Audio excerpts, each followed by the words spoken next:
Hello, everyone. I think this is our last seminar of the semester. Thank you, everyone, for coming. I'm very pleased to introduce our speaker, Dr. Kasper Hansen. He is an associate professor at the McCusick-Nathans Institute for Genetic Medicine and the Department of Biostatistics at Johns Hopkins University.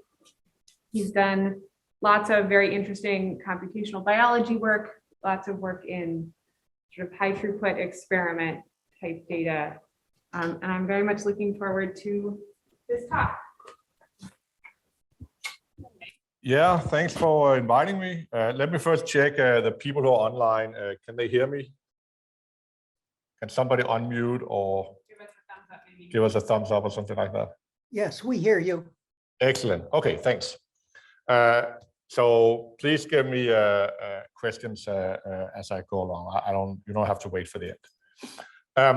So I'm Kasper Hansen. I'm an associate professor at Biostat at Hopkins, and I really like work on applied statistics and particularly statistical genomics, which I've been doing for quite a long time.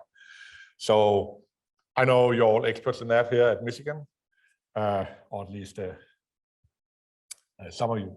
So I'm going to talk about something that's like really single cell. But let's first talk about what are other stuff that I'm doing right now. Let's see. There was something about hiding the controls, right?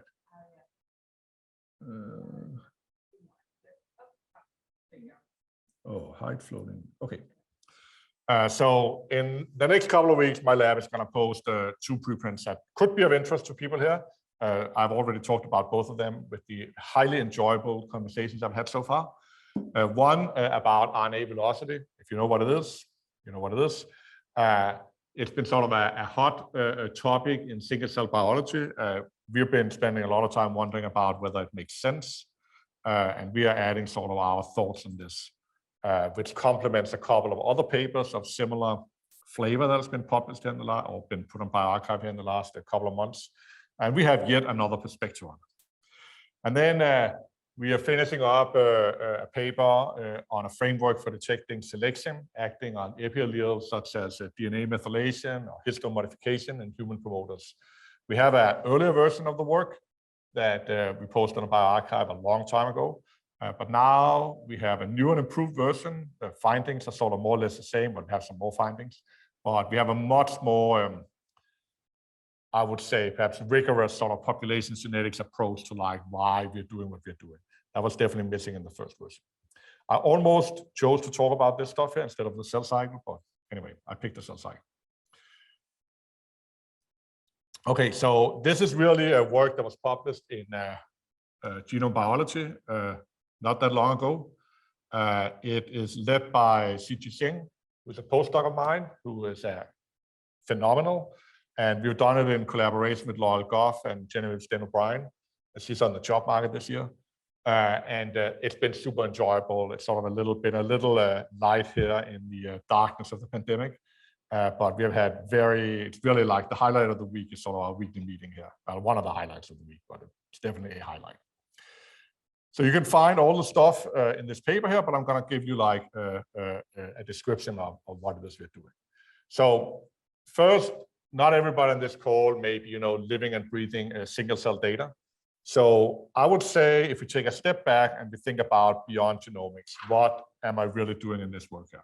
So this here is sort of a practical example where we develop a method for sort of fishing out a very specific signal in a complex data set that possibly have multiple like very different signals going on. Like, so we're trying to extract a very specific component, and we want to go in and extract this component. We don't want to kind of find it. We just want to say, let's grab the component and fish it out. And then this is also an example of a method that really works, what the machine learning people call auto distribution. And that really just means it works in very different data sets. We have we have some internal controls in this work. We've discovered that you can basically evaluate whether or not it works in any data set you apply to. And we have applied it to, I guess, by now, easily 100 different data sets. It's always worked. And that's pretty unusual because let's be frank here, right? I mean, at least in my little part of the world, I develop methods for genomics. And, I like to say that they're good methods, but, when we apply them on a new data set, we cross our fingers and we hope that it works. Like it definitely doesn't always work. It's pretty unusual you have something that just always works. An example of one of the few methods I would say in genomics we have that quote always works is Steve Horvath's work on predicting calendar age from DNA methylation data. I don't know if people here have tried to run it themselves, but it's totally amazing. You take his lockdown predictor, there's no refitting, there's nothing, you just pump in your own data into it, and it just like completely works. I mean, it is amazing. I really feel that leaving aside sort of the biological implications, which are quite big for this piece of work, this really deserves to be studied for like, how did he come up with this predictor? Because it is extremely unusual to have something that always works.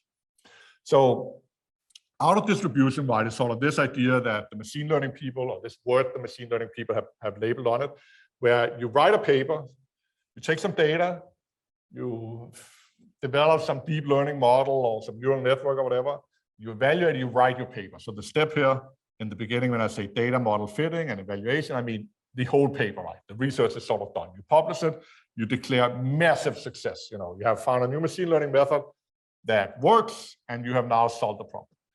What we often see is that we then move to a different data source. It's perhaps the same type of data, but you get data from in a different context, and we run the machine learning thing, and it just doesn't work. And you know, that's a big problem for the practical applications of prediction data. And in machine learning, they're sort of internalized a little bit. They've kind of said, well, it's because the new data we have a different distribution than the old data. So why would we ever think that the model that we have developed and the procedure we developed to maximize some prediction, minimize some prediction error should work on a new data? Okay, but I mean, I'm going to say I think this framing is a little bit dangerous, because this is really what we want to do, right? I mean, the example we really want to do is come up with some kind of prediction method that actually works on other type of data. If it just works on the data you have on your laptop, most of the time we don't really care about it. Okay, so here's an example from machine learning. Oh, can I minimize it? Okay. So back in 2017, and Rna, who is a big machine learning guy at Stanford, published a bioarchive paper, an archive paper, where they tried to predict pneumonia from chest X-rays. So they have X-ray images, you have a ton of them, and they want to diagnose pneumonia. This is not a problem of high practical importance. When you diagnose pneumonia, you typically use more information than just to check the chest X-rays. But they were like into deep learning. They developed a deep learning model, and they declared, you know, massive success. And in fact, this is him on Twitter some years ago, basically saying that, you know, in 5 years from now, you probably heard this, radiologists are like out of the job. Their computers are better than radiologists. And you know, they claimed, or the doctor who was involved, one of the doctors who were involved in this basically claimed that this was super interesting, because this was the first time that they actually barely outcompleted humans. Now, when you read the paper carefully, you can say they just had 4 people that they benchmarked against. But, you know, it was pretty interesting. It was widely reported, massive headlines. Then the paper was actually never published. Instead, they published a revision of their method that is slightly different in PLOS Medicine. But anyway, that was great. I can also say that a quote that I didn't come in here was that they did all of this work in 1 month, which, you know, the doctor here was pretty impressed by. And I'm like, that's probably not a good sign. So in 2018, a group, I forgot where they come from, led by Sekia, at that time, he was a resident in radiology. So he was like a doctor doing this stuff. And he was really interested in deep learning. So he was like, this is amazing. Now we have the computer that can do this. So they developed, they took a team and they started to apply this model and test it. And what was different from their thing is that they had access to 2 other large-scale data sets with chest X-rays and pneumonia.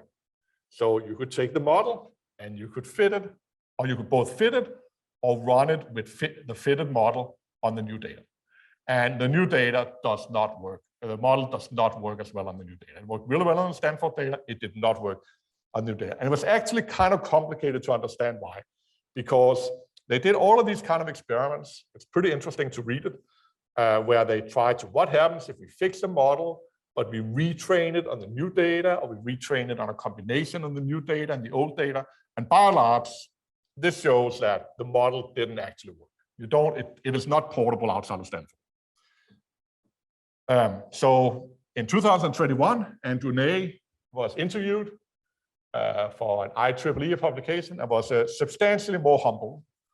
That he says here that, we can actually do this really well when we get data from Stanford, but it doesn't work when we work down the road and we get data from a different hospital system.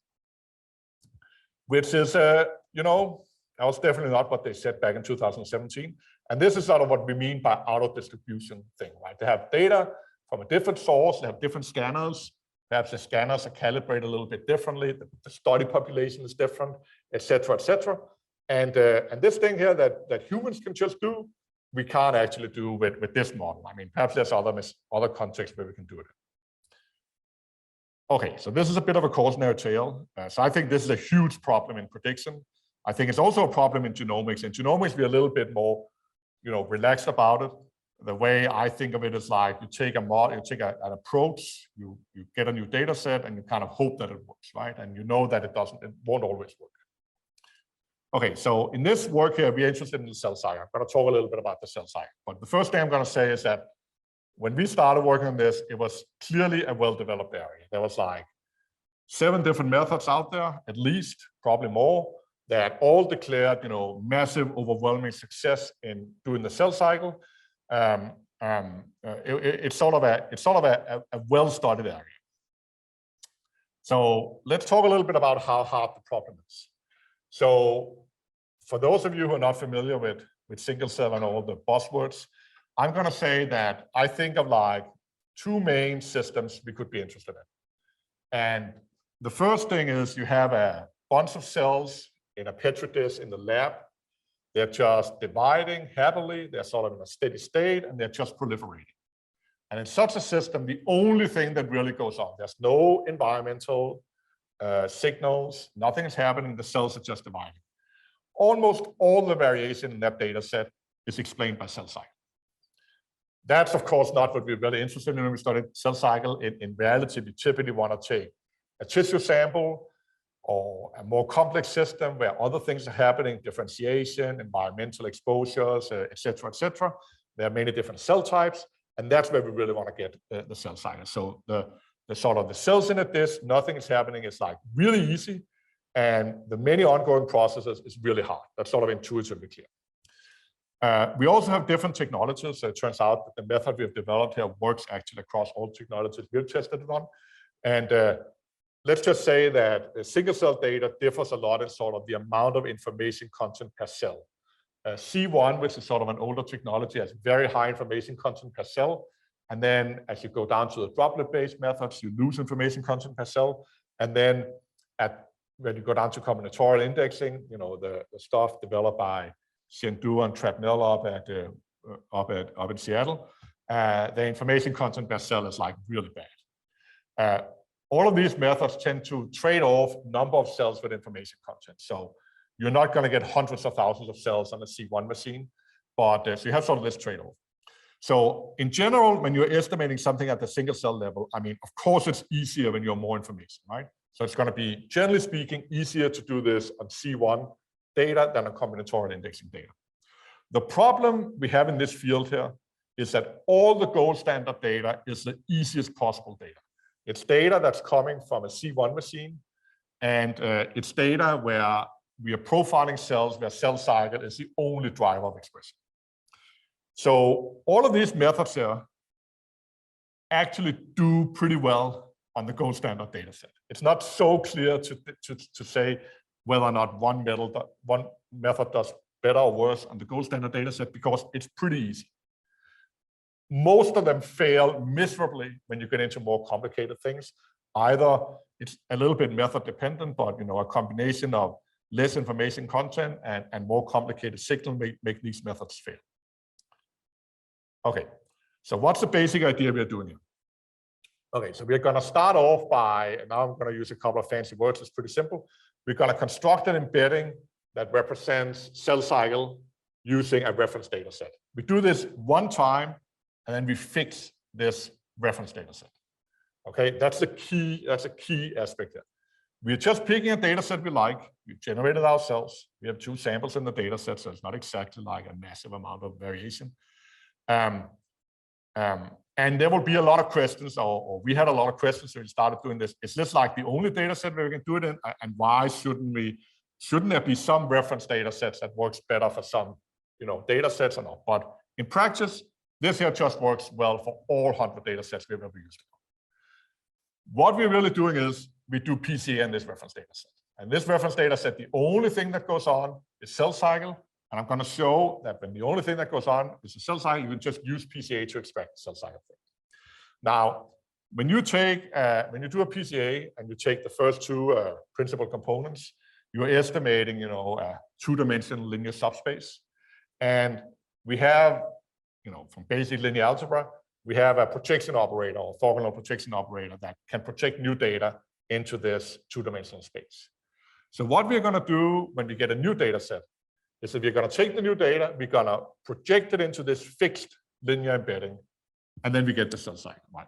Really super simple. We're just fixing the weights in the Pca, so to say. What we're doing is we do a little bit more. We do a Pca, and the Pca is going to show up as a circle. I'm going to show some data on that.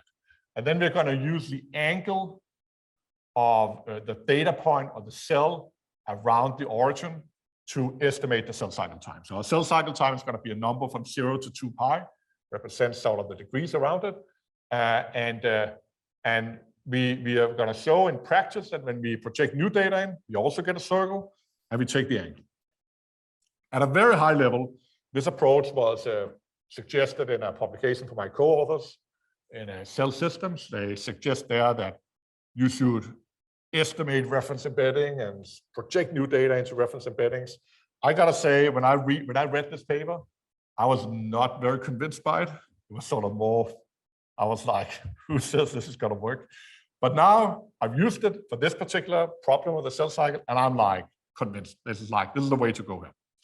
So I'm also gonna say, you always, when you develop new methods, you're sort of a little bit skeptical that it works. And I remember when we started working on this, we played a little bit around with it. It was not kind of at all clear that this here would be great. And then, over time, we applied it to more and more data sets. We applied it to like 5 or 10 data sets as part of early work on the paper. You just, in the beginning, you sit down, you look at the plots, and you're like, well, does it really work this time? And then when you've answered affirmative to that in many, many data sets, your belief in this sort of just increases. It's really hard to impact. But we've used it in many, many data sets now. It has never failed.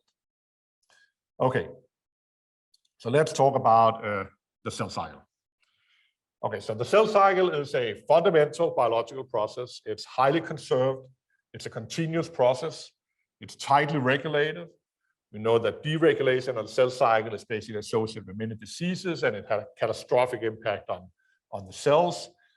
The time, the wall time, or clock time it takes to complete a full cell cycle varies greatly between cell cycles, between cell types, even within an organism. And if you go and you look for cell cycle genes, you're going to find a lot of them. If you take the cell cycle term in the gene ontology, we get around 1,700 genes. Now, there's other ways of getting a list of cell cycle genes, and there's a huge variety in like what is called the cell cycle gene. Okay, so the cell cycle is usually represented as this circle here, and I've drawn it in the opposite direction of how it's normally being depicted, because by mistake, that's how we oriented our circles when we did our methods development. That's a big mistake. We definitely got criticized by it later on, but then it was too late to change it. Okay, so a normal cell hangs out in what is known as G1. G here stands for gap. And that it's called gap because it's not part of the cell cycle. Okay, so this figure here is really focused on the cell cycle and not on like the reality of the cell in the context. Because if you take cells, they spend by far most of their time in G1. And they hang around and they do whatever the cells are doing. And then at a certain point in time, they decide, okay, now we replicate. And this is a pretty well understood process. You go through a replication phase where the DNA inside the cell is doubled. So this is something you can see under the microscope if you have a big enough microscope. But you double the DNA. That's the S phase. Then you go through a growth phase called G2. That's short. So the cell gets bigger, and the amount of RNA in the cell goes up. Okay, and then it's become big. It has a lot of RNA, and the cell goes through cell division. So the two copies of the chromosomes move to like separate ends of the cell, and the cell gets split down the middle, and the RNA and the protein in the cell gets distributed between the two daughter cells. So if you take it from a sort of a linear point of view, you first have most of the time being spent in this G1 phase. Then you go through the S phase where you double the amount of DNA.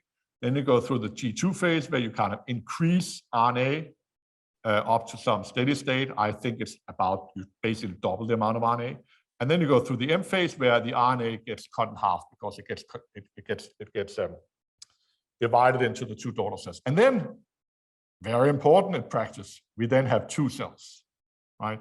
So most of the picture you have up here is all about, in textbooks, it's all about the cell cycle, and they tend to kind of, don't focus so much on the fact that after M phase here, you have two cells. Now, a little bit of lingo. So G1 is, as I said, the time where the cell is doing what it's doing, but there's also a phase, or there's a state called G0, which happens sometimes. Some cells are terminally differentiated, and they decide we are not going to divide anymore. And then they go into a phase called G0. We don't really have in biology any good markers for the difference between G0 and G1 that is independent of cell type. There may be markers for it in specific cell types. I don't know, but it's a deep biological problem to differentiate between cells that are going to cycle again sometime in the future versus cells that have stopped cycling. It's also a little bit unclear whether or not cells in G0 are ever going to cycle again. Perhaps they just decide, I'm not going to cycle for the next 10 years, and then I'm going to cycle. So in some way, philosophically, you can think of G0 as just a really long G1 phase. There are probably some people who are studying senescence and so on who are going to come after me when I say that, but sort of, we don't really have, and this is going to be important for this talk, we have no way of differentiating G0 and G1. So I'm going to say cells that are actively cycling are stuff that are in the process of the cell cycle. That means cells that are either in M, G2, or S phase. And then cells that are not cycling are out in the G1 phase. People sometimes include cells in G1 as actively cycling cells because they're going to cycle sometime in the future. Okay. So in general, why are we interested in this problem? So in general, how a cell goes through cell division and cell cycle is pretty well understood. It's super fundamental. We learn about it in high school. We learn about it again in university. And it's super important, right? Of course, biologists have spent tons of resources understanding this. Now, there's also this link between cell cycle and differentiation, right? So I draw this as sort of a spiral thing. So here we have one cell. We go through the cell cycle, and then after the cell cycle, we have two cells. And then you have these sort of lineages. You go through the cell cycle again. You split out into two cells, right? So in many cases, we have some belief that there's a link between differentiation and cell type specificity and the cell cycle. There's this concept in biology called precocious differentiation, which means it has sort of problems going through the differentiation hierarchy. And often that's linked to some measurable defects in cell cycle. So we think that there's something about cell cycle and differentiation, and we don't understand this at all in biology. So we are really interested in understanding this link here between cell cycle and differentiation. I'm not saying we've understood that at all. We're taking the first step towards exploring that. In many single cell analysis, you are really interested in understanding the cell cycle as a confounder. And that's because Now we're measuring individual cells. Some of the cells are going to be in the cell cycle, some of them are not. And there's a lot of gene expression that goes over the cell cycle. Okay. So as I said, there's a lot of existing work. A lot of the existing work doesn't really predict a continuous cell cycle. They predict a certain number of stages, which for some, if you, for example, want to fish out cells that are actually cycling, you don't need anything more than like a sort of a rough idea, like is it cycling or not. These two methods, we really like conserved. It's like one of the best methods for sure. These two methods just label each cell with 3 different labels. Then we have swap here that is a new method. It doesn't work that well, but we're going to use it in some of our downstream plots, some of the plots on the later slides, because it labels things with higher resolutions. You have 5 different states instead of 3 different states. That's the only reason why we're using it. The plots we're going to show are going to be a little bit noisy because it kind of sucks, but it's going to have higher resolution. Then there's a number of continuous time predictors, OSCOPE, Pico is from Matthew Stevens' lab, ReCAD, Revilio, who all try to do some kind of continuous time prediction. But for example, ReCAD here predicts sort of an ordering of the cells. It doesn't link the cells directly to time. Anyway, so and all of these methods work pretty well on well-behaved data sets. It's not hard to take a cell cycle or to take a single cell data set, at least some signals, and find cell cycle inside. What's hard is to do it automatically. Okay, so let's start with some exploratory data analysis. Okay, so this is the data set that we're actually going to use as a reference data set, but let's just say it's a data set. We have 12,000 cells. We look amongst the 1,700 genes that are labeled as belonging to the cell cycle from the gene ontology. We take the 500 most variable genes, we mean center them, we don't standardize variance, and then we make a Pca plot. And we get something like this that I'm going to describe as an ellipsoid. We clearly have a donut with a hole in the middle. And then I'm going to foreshadow a little bit. We're going to basically assign cell cycle time by putting a center here at 0,0. If you sit down here, you're going to wonder why 0,0, why not minus 5,0. We're going to get back to that a little bit later. We're going to pick 0,0, and we're just going to measure the angle. So the color of these points here is this swap stage estimation that tells us that if you look at the colors and you think a little bit about it, there's sort of a lot of mislabeling going on down here. So ignore that for a moment. We basically have this progression here with S phase, G2, G2M, and then all the cells that are here are sort of in G1 or G0. So the fact that you get a circle when you do a Pca plot in some data sets has been observed many times, including in this very famous paper by Alter in 2000 in PNAS.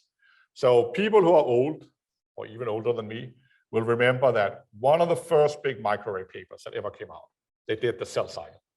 So it's hard to do cell cycle with bulk measurements, but there's a way to chemically synchronize cells. So all the cells in the disk are at the same stage of the cell cycle. Once you have that, you can just do bulk measurements. So there's a big Nature paper, I think it's a Nature or Science or something like that, who cares, where they basically started the cell cycle using microarrays. And then in this paper here by Alter, and I think it's Botstein, who's the last paper, the last author, they took the same data and they did a Pca on it. This paper is widely cited as a paper that introduced the singular value decomposition in genomics or in microarray data. It's cited like 10,000 times. They introduced this concept of like the eigengene, etc. And they basically show that they get a circle. Now, a circle seems totally sensible, right? We are studying this phenomenon that kind of goes in circle. When you look at any textbooks, you see a circle because you have this closed loop. But why do you actually get a circle on this Pca plot? That was not completely obvious to us. So we did some math, which is a little bit unusual for me. I'm typically more practically applied, but we did some math. Okay, so we did some simulations where we do something super simple. We have some Gaussian noise, but we basically say we have a bunch of cosine functions, and we're gonna have the functions are gonna have different amplitude, and they're gonna have a single peak because we don't have any like scaling factor in front of the time. They're going to have a single peak. They're going to have a different location and different amplitude. So here's two genes. Okay. And then we do a PCA of it, and we get something that's a circle here, and we can explain that really well. So if you look at sort of methods from functional data analysis, you can basically show that the mathematics of this circle here is entirely determined by the eigen decomposition of a 2x2 matrix that is determined by sort of the set of amplitudes and locations. And then, and you can show basically that because of that, there's a strong relationship, and there's a one-to-one relationship between where the peaks are and this sort of cell cycle time. Now, the killer thing in practice in single-cell genomics, right, we don't have that. We are trying to order the time points so they look like this. So we have data that looks like this. We don't have a time order. Now, because we are doing discrete observations of a continuous process, and every single gene in a given cell is observed at the same time point. That's sort of that's a given when you do single cell measurement. The PCA of this data here and the data down here is exactly the same. Okay, that's what makes this work. So what we are doing over here is we are taking this data here, putting it into this thing here, and estimating the angle and reordering. And it works perfectly. This is probably a phenomenon that works under many more complicated types of periodicity. But when we are looking at cases that just have a single peak, it's particularly simple. We get a circle in the first two dimensions. That's all we have to think about for the cell cycle. I think that there's a little interesting paper about what do you do if the functions you have multiple peaks on them, and how do you sort of align them and so on. And when you do simulations, you can see you don't necessarily get a circle in the first two dimensions, but you probably get some kind of regular structure in low dimensions. You have to identify that and so on, but we haven't worked that out. But we worked it out for a single peak perfectly. Okay, so we will say this here is a decent model of the cell cycle, because the cell cycle genes that we are interested in have a single peak. Now, that's what we see here, although there's a certain element of circular reasoning here, because on the x-axis on this plot here, on the y-axis, we have the 500 genes. On the x-axis, we have our inferred time order. So there's a certain amount of circularity here. But you can basically see that every single gene has a single peak, or it's not even all the genes that have a clear peak, but the genes here with the red stuff here, those are kind of the two clusters here, cluster 2 and 3. And then we have sort of these things here that are sort of more wild. Okay, now in this plot here, we're doing exactly the same thing, but for a different data set we had lying around. Both data sets have more than one sample, and that's pretty important. We do this data integration thing where we extract shared sources of variation within the data set, and that really helps us hone in on the cell cycle. It really gets rid of some sort of sample-specific variation. Both of these data sets are sort of brain-related, but otherwise, these are completely separate analyses. They don't see each other. There's no sharing. So we get basically the same circle, although the shape of the circle is a little bit different. And over here, we're just looking at the weights of the PCA, the two different PCA in the two different data sets. And this is the first PC. There's a massive Pearson correlation coefficient. And all the red dots are genes that we know are super important for the cell cycle. Top 2A, anyway, they're super important for the cell cycle. So we really kind of get the almost same coefficients in the two different data sets. No sharing of information or anything, right? That really tells us to some extent that we're seeing the same thing. Now in this data set here, we always have it oriented so the G0 and G1 phase are out here to the right. And that is something we don't get from the math. The math just tells us here is the origin in this simulation thing. It just tells us the origin is somewhere on the circle. This here comes because of a PCA and properties of expression along the cell cycle, because the first dimension is always going to be the difference between G0 and sort of this G2M that you have down here, which is basically the biggest expression difference in that. That's really nice because it makes it really easy to transfer cell cycle time between data sets. We don't have to rotate anything. It just comes out. The only thing we have to think about is flipping the sign of the eigenvalue. Okay, now this here is a pretty important thing. So whenever you have a cell cycle time in continuous time, you can take your favorite gene, here's 3 of my favorite genes, and plot the expression dynamics as a function of inferred time. Okay, and what we're seeing here is 2 data sets overplotted on each other. It's very discrete data because it's single cell data. We have done a lowest smoothing. It is definitely not the best smoother of this data, but we didn't really have energy to come up with something better. This is sort of good enough. And we can basically see that the peak locations are the same between data sets. We've done nothing to harmonize them. It's completely separate analysis. And they peak kind of where we would expect. So we have these genes that we know quite a lot about from biology. And we know that they're going to peak. They peak at sort of the right places of the circle, given what we would expect based on this Schwabe estimator here, where out here we have sort of G2 starting on G2M. Over here, we have total UMIs. So total UMI is just the total number of reads after we filtered out UMIs, duplicate UMIs in each cell. That has been suggested to be a proxy for total RNA content. Okay, so remember I told you, after M phase, you should see a 2-fold drop in RNA content because the cell divided into 2. So you can look at these 2 circles here. This here is sort of M phase.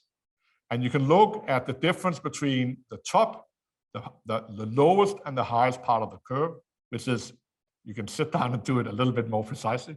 It's exactly 1 on the log2 scale, which is exactly 2-fold. Right? So that fits perfect with our expectations, with sort of our understanding of the physicalities of this process.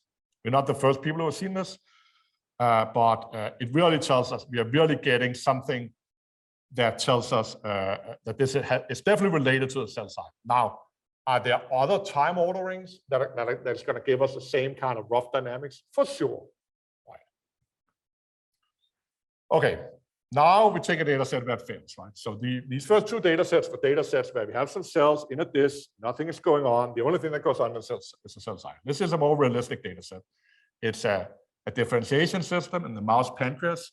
And if you do sort of, if you do sort of the standard UMAP, you get a plot that basically reflects the expected biology. So in this system, you have ductal cells that differentiate into endocrine cells and then becomes sort of terminally differentiated cells.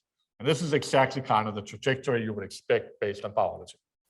What's interesting here is that it's really these 2 cell types over here that are actively cycling. The other cell types are terminally differentiated. So there is some relationship between this UMAP and cell cycle, but it's not really cell cycle as we had in the other. Now we do the same thing over here. We take a PCA and we take the top 500 most variable genes that are labeled as being cell cycle genes. And we get a PCA plot that really looks highly similar to the UMAP. So first of all, it is clearly not a closed topology. It's not a donut. Secondly, it really tells us that even though we had restricted our data analysis to the cell cycle genes, we see basically the same structure, right? That tells us something about that these cell cycle genes are not just doing the cell cycle. They are also doing other stuff. Like if it was the case that we had like 100 genes, the only thing they did was the cell cycle, they are orthogonal to anything else going on in the cell, this problem would be super easy. But that's not the case. And this is why it fails. Right? Whenever you have data sets that are complicated, you are going to have a PCA plot that doesn't show up as circle, and you're not going to get the cell cycle out. And a lot of these competing methods I talk about, they essentially start off with saying the PCA plot has to be a circle. Okay, now over here, I do kind of the same thing. So there are circles hidden in here. So I take all of the green cells, which I know are cycling. I only take those cells. I do a PCA plot of those, and I get something that looks pretty similar to the other plot, except there are many fewer cells, right? So yeah, I have the conclusions here, right? We can recover on the left side by restricting to a single cell type. And we see that, basically in some cases, cell cycle genes participate in other biological processes, and we don't get a circle in the PCA plot. Okay, so what do we do here? Okay, so we learn a reference embedding, which really just means we do PCA, and we fix the projection matrix for the PCA. We have two samples. We have integrated them using, the integration module into RAD3, and this really helps remove noise. We are focusing on the shared variation between these two replicates, and that really filters out a lot of sort of sample-specific noise. We could probably do better if we had 10 samples, for sure, but there's a huge difference between one sample and two samples. Then we select our 500 genes and we do a PCA. And then we take new data, we just project it into the fixed reference embedding. We take the new data, we mean center it, we log transform it, we correct for library size. Otherwise, we don't do anything. We put it through the linear transformation and we compute the angle. Okay, one thing that I forgot to mention over here. So that I think is actually quite important. So we have these two data sets here, and we showed that the PCA is pretty similar. But even though in both data sets we picked the top 500 genes, there's only 300 genes that are shared between the two data sets. Okay? And this here is something that also makes a problem hard. In any given data set, it's data set dependent what genes are sort of above the Dixon level. Okay? So anything where you take a reference data set and say, these 5 genes are super good for estimating cell cycle, you run into the risk that in your new data set, those 5 genes are not present. So you really have to deal with this thing here that is highly data set dependent, how many genes, which genes are present, even in 2 very well-behaved data sets. Okay, so here in the middle, we have the pancreas data set we looked at before. Right? That was the one with the sort of the U-formed trajectory. And when we do this thing here, we fix the reference embedding, we get this beautiful loop-like structure. And when we look at the dynamics of top 2A, which is my favorite cell cycle gene, it basically peaks exactly where the other things peak. They peaked at around pi. Now you can see this data here, right? It's kind of crappy data. You have tons and tons and tons of zeros. It's highly discrete. I mean, it's because we correct for library size, so that's a little bit self-dependent. But I mean, it's not like high quality data, but it works. And when we look at it on the UMAP, this was a UMAP we had before, we can see this thing that I said, that there's cycling cells up here and a little bit here, but over here there's nothing, right? We can also see that in some cases, here's a HeLa data set, where in this case here, the UMAP is not a closed loop, right? It's sort of the cell cycle kind of goes from here to here, but it doesn't loop around. So this is sort of the problems that in many data sets, you don't necessarily get these sort of circles, right? This here is the other data set. The data set here in the middle, but projected into the other data set. You can see that it changes the shape, right? Here, you can see that it changes the shape. It looks more like the other data set. And we've done a fair amount of experimentation that basically tells us that the shape of the PCA is really determined by which genes are included in the PCA. So if we take the 2 data sets and we do a PCA of them where it's only the genes in common that we keep around, they look much more similar. Okay, if you really like RNA velocity, which I don't, but if you really like it, this here just kind of confirms what we see. RNA velocity analysis confirms what we see with what we kind of inferred other ways, right? We see this sort of circular pattern around in the PCA plot. Now let's look at some gold standard data sets. So here is a gold standard data set where they use the Fuji system that's considered the best system for measuring cell cycle. Now, it is the best system for measuring cell cycle, but it has some problems when you use it with single cell expression data. So what happens in the Fuji system is you engineer the cells so you can track the protein levels of 2 key cell cycle genes through imaging. So you can take a microscope and you can track the cell and the protein level of those 2 genes, of those 2 proteins continuously through time. And for sure, that's the best way of measuring cell cycle time. But it requires that you take a cell and you put it under the microscope for like 24 hours. What happens in single cell data is that you take your cells, you take a 1 snapshot of them, and then you send them off for sequencing. That 1 snapshot is just way more noisy than having sort of the continuous curve of the individual cell over time. So down here you have the two cells. You have the two proteins, and you define something. These papers, this paper here defines something called Fuji time. You have this sort of not closed loop, and this loop here is there's really a loop that goes between the bottoms down here. And the reason why it's separated out in this plot here is because this here is a key. This is a protein that's involved in a key checkpoint. So during a cell division, this protein has to be erased from the cell for it to continue. So what I'm trying to say is that from here to over here is a couple of minutes in real time, but it just has to be degraded really fast. Over here it's pretty slow.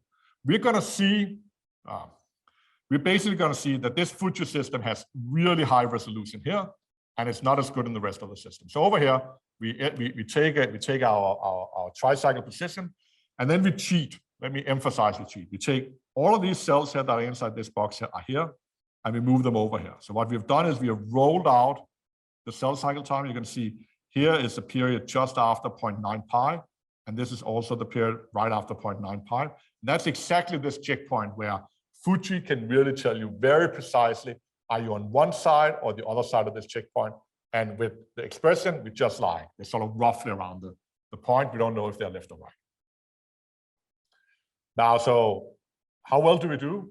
Well, we could then take, so now we have two different measurements of cell cycle time. So we can take our favorite genes and we can fit a lowest line, and we can say, what's the R square? How much expression variation do these two time concepts explain? That's what we do over here. We have the R square for Fuji time, we have the R square for tricycle, and basically for every single gene, we have a higher R square for cell cycle, for Fuji time. And that's because our method, we think, works way better in the rest of the cell cycle. We kind of suck around this little point inside the transition I talked about, but the rest of the time, we're actually better than Fuji.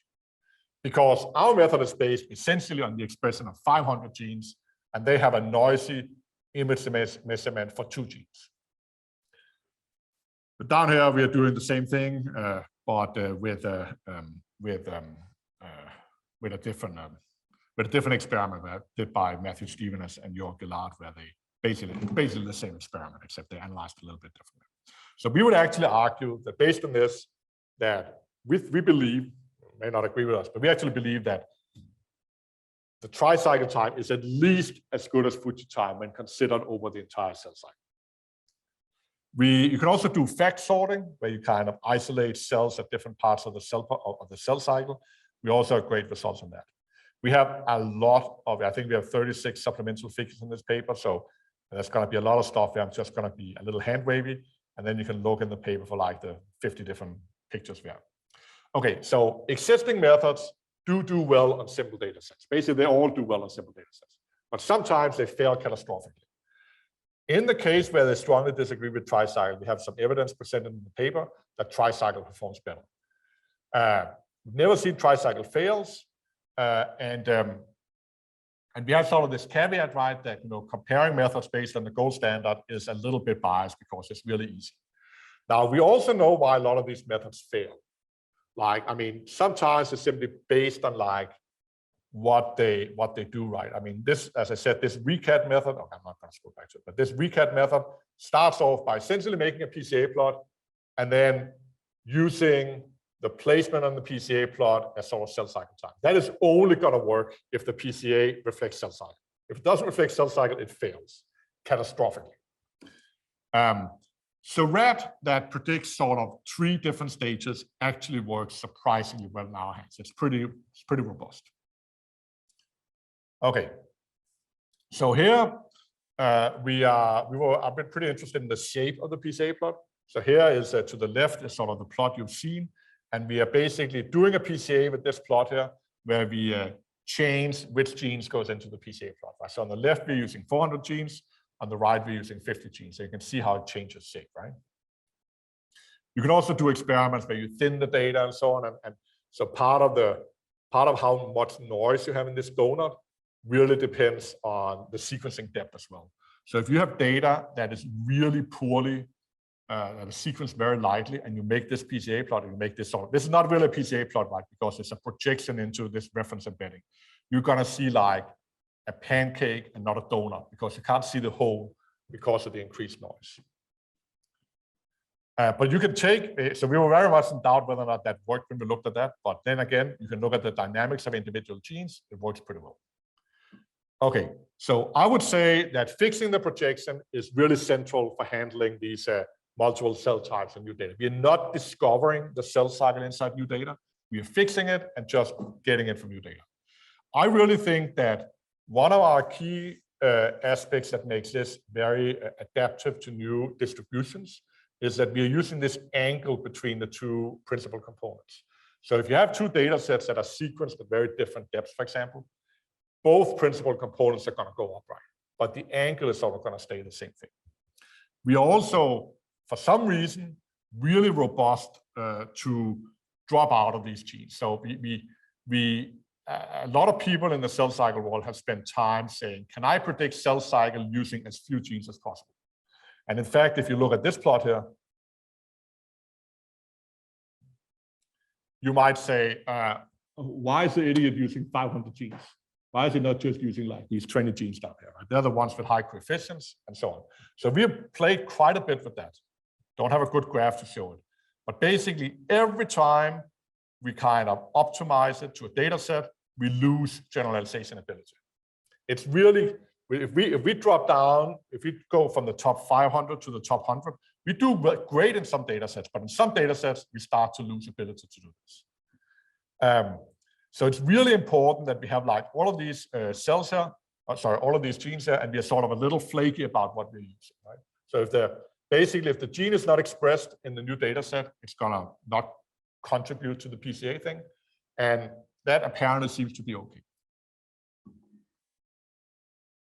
It's also really important when we do all of this that we start off with a data set with at least 2 samples, and we do some data integration to remove sort of sample-specific noise.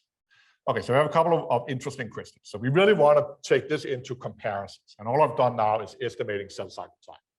This is a data set from the developing mouse retina, and it's ordered in order of like basically days or time points during mouse development in the eye. And you can kind of see that the width of the cloud is really time dependent, and it sort of seems to move. First it's small, then it goes up, and it goes back again. Down here, we have fully differentiated cells, right? And you can see there's like not a full terminal differentiated cells. We have nothing out here, right? We really think that there's something about the shape and the size of this cloud here that tells us something about cell cycle length, because we know that cell cycle length changes through here. I match this up with the width of this thing here. We haven't really figured that out yet, but we're interested in it. We hope that there's something we can figure out. We have no hidden tuning parameters. There's nothing like, it's just a linear, it's just that we just do a linear, we just do a matrix multiplication, we do an angle, no tuning parameters, nothing, and it just works. There's a little bit of variation. If you really want to compare across data sets, you can see sometimes there's a little bit of variation in the peak location. And we think we could probably fix that with some form of normalization. So we're quite interested in moving this into a comparative analysis, and we don't, but we really want to caution people against doing that right now. When we look at replicates, especially, we don't feel that replicates are as close together as they should be. So they both clearly, you clearly get the cell cycle time, but it's not like down where we really want to do. So one solution to that is just like come with 100 replicates. And then I'm sure we could do this. But we have like, in most applications, we had 3 replicates. So we're not at 100 yet. We've also seen that there's some data sets out there where the replicates, for some reason we don't fully understand, are completely crazy reproducible. Like the noise between replicates is so little. And then there's other data sets where the noise is high and we have no idea why. So we're trying to figure this out. We haven't done it yet. Okay, here's an example where Tricycle kind of fails. We got I'm almost done here. We got a GitHub issue from Luke Sapir, he's a guy in Europe, and he was like, hey guys, what the hell is wrong? You can see here in the color thing, right, that the plot here is centered at 0,0, and that's it. He was like, what is going on here? These cells are not supposed to differentiate. So basically what happens is that he is in a system that is not really, there are very few, this here is a circle of cell cycle. What happens is because we mean center the data, we are subtracting the mean, and basically because all the cells are in G0 and G1, they basically become mean zero, and the origin of the thing is here instead of, say, around here. Now, this seems really simple to fix. We spent quite a lot of time fixing this. It takes 2 minutes to diagnose it. You look at this plot and we immediately see what goes on. It's very easy to convince yourself that what I just said is actually true. It is crazy hard. So I was like, this is going to be easy. You just got to figure out is all the cells in G0 and G1. So, I mean, that seems like a really simple problem. And we have not been able to solve that problem because we always end up with having to make kind of technology-specific cutoffs and dataset-specific cutoffs. Because, again, it's very different from dataset to dataset. When is a gene expressed? When is it not expressed? Et cetera, et cetera. So it's easy to diagnose. It's easy to fix. Seems to be, we haven't been able to automate it. Also, we also didn't spend like months on it. But so anyway, it's super scalable because we're just doing a multiplication. You could run this on millions of cells in minutes. It always fails in our thing. We have this internal control, which is really incredibly nice. Now, the internal controls doesn't tell us that it works perfectly, but it does give us some kind of confidence that we are doing some right thing. It's generalized across data sets. I didn't really talk too much about it, but you've seen data now from multiple species, so we're just doing it across species. It doesn't just like, okay, I'm not done it across all species. I'm pretty sure that there's some species that's not going to work. I think so. But human and mouse, sort of mammals, it just works. It works across platforms. I mean, I've very rarely seen something that just works across platforms with nothing. No rescaling, nothing. Needs a small tweak when we apply it to a data set with almost no cyclic cells, but that's really easy for an expert. And then we have this ongoing work about like, how do we use this to make comparison? And then also the thing that started all off, like how can we use this to sort of study the interplay between cell cycle and differentiation? Okay, so that was my talk. Thanks for listening.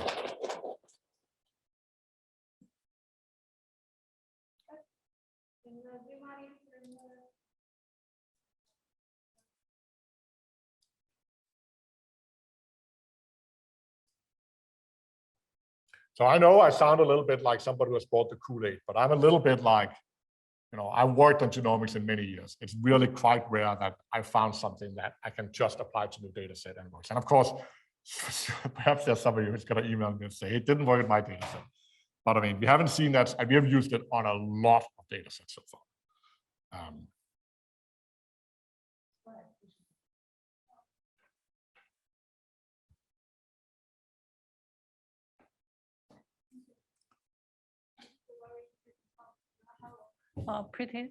Because I'm not working on this area, I have a very naive question.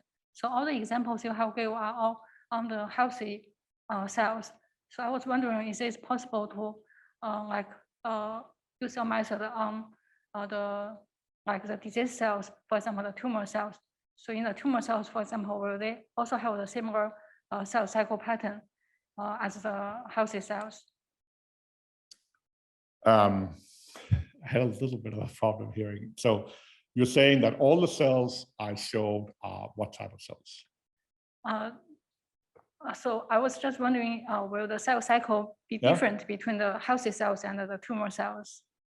Oh, healthy cells and tumor cells. Yeah, I mean, you can use this on I mean, in our experience, we used it on some cancer data sets. It works beautiful.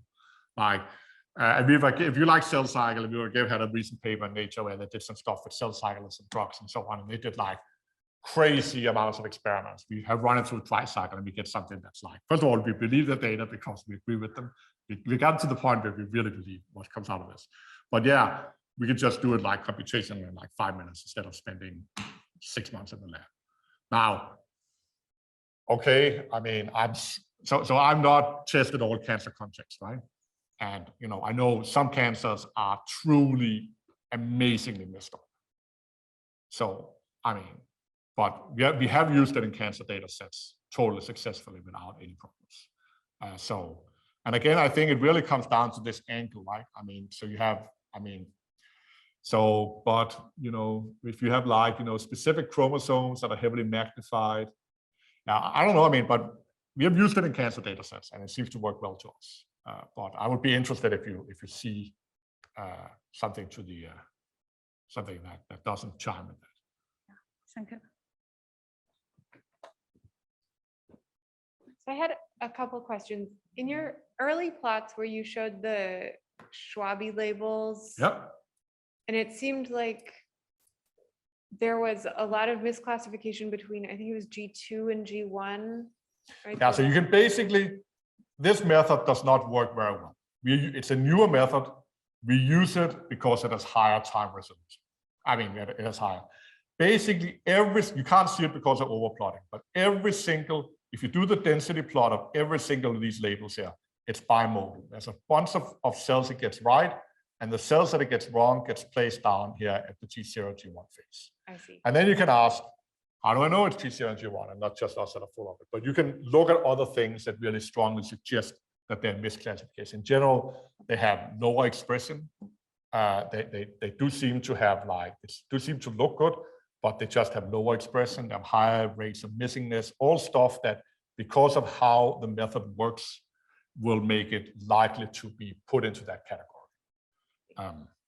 So you can see very clearly G2 here, right? But I mean, basically you have a more or less equal cloud size of all of them. We have a huge set of figures that explores this in great detail in 10 different data sets in the paper. But I'm quite confident after we've done all of that, they are wrong in a very specific way. They're wrong in the sense that some of the things that they classify to G0 down in what we think are G0, G1, they classify as being at a specific place in the cell cycle. I see. So my other question, you sort of alluded to this at the beginning of like, you put the origin at 0, 0. If you were handed this plot with no labels, you would probably put the origin right. So I mean, the first thing, and this is sort of hand-wavy thing, but the first thing is it doesn't matter that much. Okay. You can move the origin around, doesn't change the time that much. Of course, it shifts everything a little bit, but it doesn't have a big impact. The other thing is that I'm kind of nervous about anything where we have to like learn it from the data. Right? I think this is just so beautiful because everything is fixed. And you know, this data set is easy to place, right? You can place it visually, right? But I mean, some of the data sets are a little bit more complicated, like something like this data set, you don't see a middle because it has 100,000 cells. Other data sets, you have pretty poor sequencing depth. These are, I mean, we have done a lot of work on these combinatorial indexing cells, and they're just like, the information content is really poor. It's very hard to kind of see the middle. And I'm just like, you know, it works. And we have to trade off a possibility for overfitting versus doing something like statistically appealing.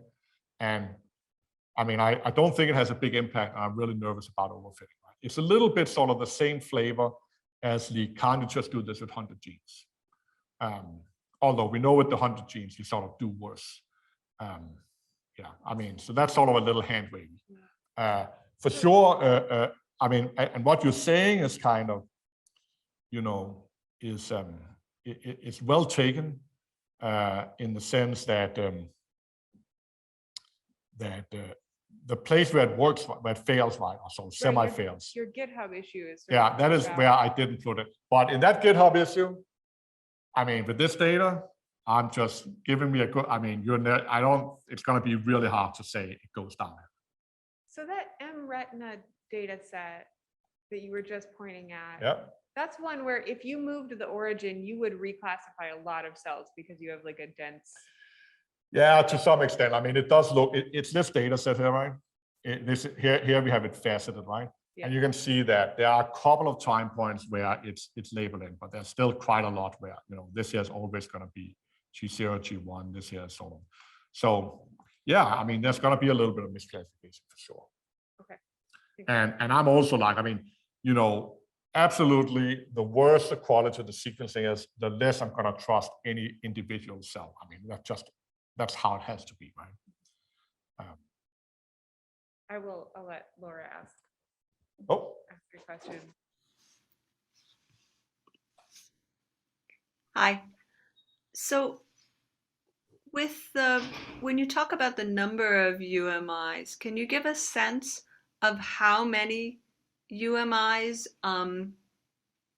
would be good and bad? So we have, maybe between 1,000 and 10,000 UMIs per cell. When do you start to get concerned? I'm never actually really concerned. Like when we take the single cell combinatorial indexing, we typically have something like on the order of 300 or 400 UMIs per cell, which is pretty pathetic. And it works there. All that happens is you do not see a hole in these plots here. So when you do you just see a cloud. And you look at the cloud. When I first saw it, when we did it the first time, I was like, the cloud looks really bad. But then, we did the QC we have done, we looked at the dynamics of top 2A, we looked at the UMI level and so on, and it works pretty well. I mean, but of course, there's going to be a higher degree of misclassification when you have those UMI. Like basically, it's the same thing Gene says, right? I mean, if you have a really clear hole in the cloud, you are much more confident about every individual cell, right? If you don't have a hole in the cloud, there are going to be some cells where if it's like, is it in the top part of the circle or the bottom part of the circle? It's like, and basically that's unavoidable, right? So I'm not really concerned. I think it works well on the combinatorial indexing stuff, but strictly worse than on the C1 data we've seen, right? I mean, there's no like free lunch here, right? I mean, if you're worse data, you're gonna have more uncertainty in your assignments, right? Thanks. If you said 5,000 to 10,000, that's plenty. I mean, that's a lot. Yeah, we've thresholded somewhere. I don't know what we went to, either 500 or 1,000 at the bottom, but we have what I'm curious is it really depends actually on so this is single nucleus data, and it really depends on what cell type it is as to how much data we have. There are just really big differences between cell types. Yeah, and that's probably, I mean, I'm not saying I totally understand. I'm claiming here in this talk that total UMI is a proxy for total RNA content. Other people have suggested that. I think the fact that it goes down twofold on our dynamic plot is a pretty strong indication that's true. Does it make total sense? Not completely to me. I mean, I think it has something to do with the fact that if you're more RNA to begin with, you're just going to have more RNA that survives all of the application process and so on. But I mean, we know different cells have different highly, I mean, that could be highly variable in total RNA content, right? So I would expect that it's partly explained by that. I mean, basically cell size. Thanks. Yeah. So how sensitive are these results with respect to choice of your reference data set? Yeah, good question. I mean, I'm going to say that, we have not taken 10 different reference data sets and done this. I mean, it's you could do it. What we have played a little bit with is the two data sets we started off playing with, which are these two data sets I showed in the beginning. Let me go back here. These two data sets here, these two mouse sort of brain-related data sets. And there's not that big of a difference between doing it with one or the other. Do I think it's going to be better? I think you would probably get better results if you had a bigger data set, higher quality, more replicates, and you did it all. I'm not sure that it's going to matter that much. I mean, there's just going to be some intrinsic mislabeling and error in this coming from the fact that you're poor information content per cell, right? And we haven't really explored it. What I can say is that when we started this, we were really it has to be data set dependent, what reference data set we're going to use. We're going to find that this is a brain data set, it's going to work in brain, but it's going to suck for immune cells, right? That was what we thought. And that doesn't seem at all to be the case. So we've applied it to, so one of these single cell combinatorial indexing things was like one of these atlas things where they basically have done tons of different organs in the developing human. It seems to work pretty well everywhere. So what should be the most important criteria while selecting an alternative reference data set? What's your suggestion about that? I would never pick an alternative reference data set if I was going to analyze data. I mean, if I was going to do that, it would be because I'm going to sit down and spend 3 months just picking a better data set, right? I don't think we're going to do this anytime soon. Perhaps, in a couple of years where we have a really large data set. But we really want a data set where cell cycle is the main driver, whatever that means. And then we would want to go through all the QC stuff, right? But I'm not like the little experimentation we have done with it doesn't strike me that this is not just like a ton of work for relatively little payoff. But perhaps, if we do it in 2 years, and I might sing a different tune, right? I mean, intuitively, you should be able to do better with more replicates, I would say, and cleaner data, right? I mean, that should intuitively be the case, but how much better? That's not clear to me, and I've labeled it under not worth my time right now. Thank you. Yeah.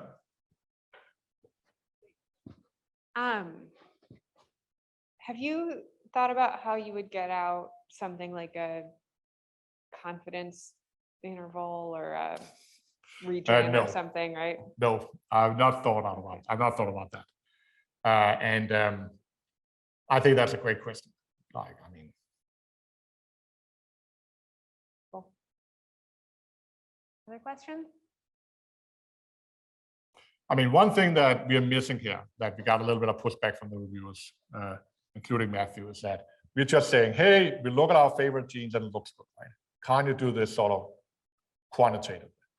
The problem again comes back into this, that it's all measures are highly data set dependent.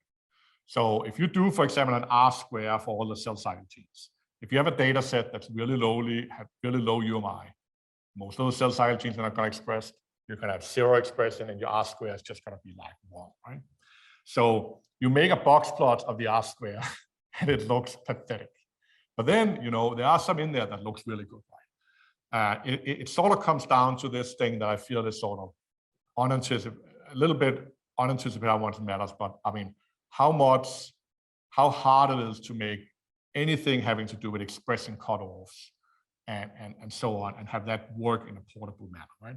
So we actually spent, because we got asked to it by the reviewers, some time trying to develop an automated measure. So we would have some QC measure, and it was higher than, say, 0.5, it would be like declare victory, right? And we basically gave up because we didn't feel that we could make something that really captured it. Yeah. So do you think that this ports well because cell cycle is so universal? Or do you think that, are we only going to get well porting machine learning classification methods for stuff like cell cycle, or I guess the methylation age example is sort of a. I mean, I don't. That's a great question, especially given my introduction. I don't really know. I can say that, if you're looking for something, if you're looking for a signal, it better be there, right? And absolutely, it helps that it's sort of similar.